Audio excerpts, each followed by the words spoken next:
Quand je m'abandonne à Dieu, ma mission doit m'être confiée.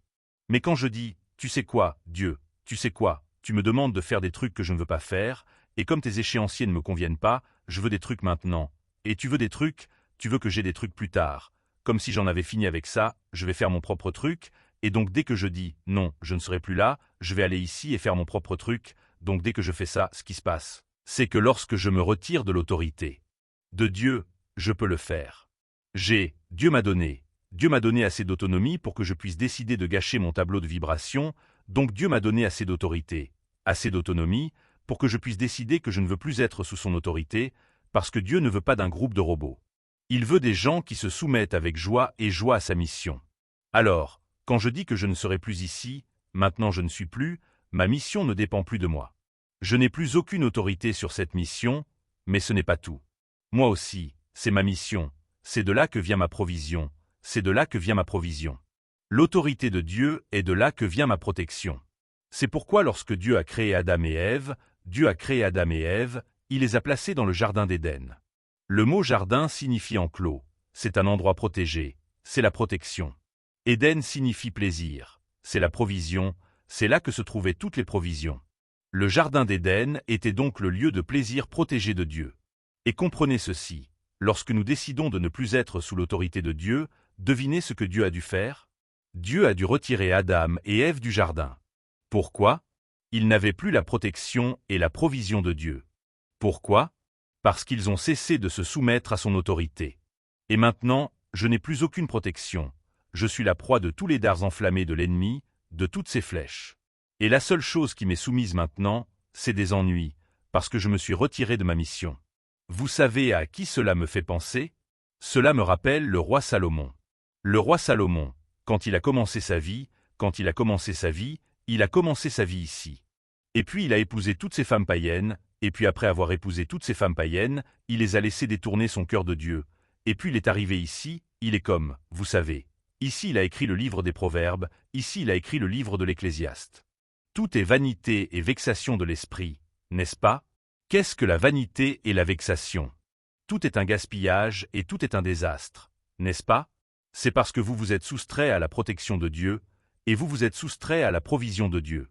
Et donc, que se passe-t-il à la fin de sa vie, à la fin de l'Ecclésiaste?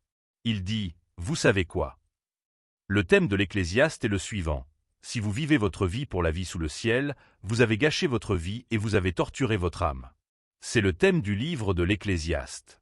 Mais à la fin de sa vie, il a dit « Ok, j'ai tout gâché pendant un certain temps, mais je ne vais pas mourir ici. » Et il revient ici à la fin de sa vie, et il dit « Écoutons la conclusion de toute cette affaire. Craignez Dieu, gardez ses commandements, car c'est là tout le devoir de l'homme. » C'est ainsi que se termine le livre de l'Ecclésiaste. Il dit « Quoi? Pourquoi Salomon a-t-il écrit le livre de l'Ecclésiaste ?» Il dit « Vous n'êtes pas obligés de faire les mêmes erreurs stupides que l'homme le plus sage qui ait jamais vécu. Ne faites pas ça. » Ogmandino a dit qu'il y a 3 sortes de personnes dans le monde. Il y a ceux qui apprennent de leur propre expérience. Ceux-là sont sages, c'était Salomon. Il y a ceux qui apprennent de l'expérience des autres. Ceux-là sont heureux. Il y a ceux qui n'apprennent ni de leur propre expérience ni de l'expérience des autres. Ceux-là sont des fous. Ne soyez pas stupides. N'est-ce pas? C'est le mot. Donc, c'est ce qui est dit. Donc la première question était, qui lui a donné, qui a donné à Satan le pouvoir de délivrer des royaumes? C'était Adam et Ève. La deuxième question était, à qui veut-il le transmettre? À qui pensez-vous que Satan est le plus intéressé à transmettre le pouvoir de construire des royaumes? À ses enfants ou aux enfants de Dieu? Et au fait, ne soyez pas l'une de ces personnes simples d'esprit. Ne pensez pas que Satan est l'un de ces simples d'esprit qui pensent que tous les humains sont des enfants de Dieu. Ils ne le sont pas.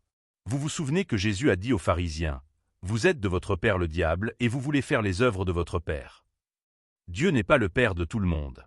Dieu est le père de ceux qui acceptent la mort, l'ensevelissement et la résurrection de Jésus-Christ comme une propitiation complète pour leurs péchés par la foi. En cela, il est leur père. Il n'est pas le père des religieux, il n'est pas le père des fidèles, il n'est pas le père. Il est le père de ceux qui se sont soumis à son plan du royaume. Quel est son plan du royaume? Vous vous soumettez à la provision qu'il a faite. Et arrêtez d'essayer de faire votre propre provision. Je ne veux pas que quiconque se trompe. Vous créez vos propres règles. mais elles ne fonctionneront que pour vous jusqu'à ce qu'elles cessent de fonctionner. Et elles cesseront de fonctionner.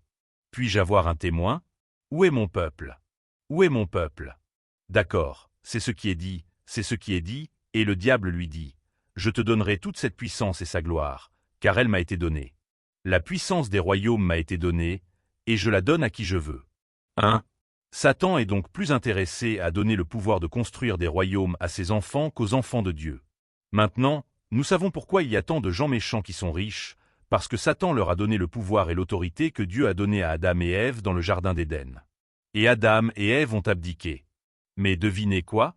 Lorsque le Christ est mort sur la croix, il a repris les clés du royaume des cieux. Voyez-vous, voilà le problème. Il y a tellement de passages de la Bible que nous ne comprenons pas, parce que notre idéologie est tellement occidentale. Nous prenons donc notre idéologie occidentale et nous la superposons aux Écritures, puis nous essayons de faire en sorte que la Bible ait un sens occidental. Ce n'est pas le cas. Alors arrêtez de faire ça. Cela veut dire ce que cela veut dire. Cela dit ce que cela dit. Et j'aime ce que dit ma fille. Il ne peut jamais dire ce qu'il n'a jamais dit, et il ne peut jamais signifier ce qu'il n'a jamais voulu dire. N'est-ce pas?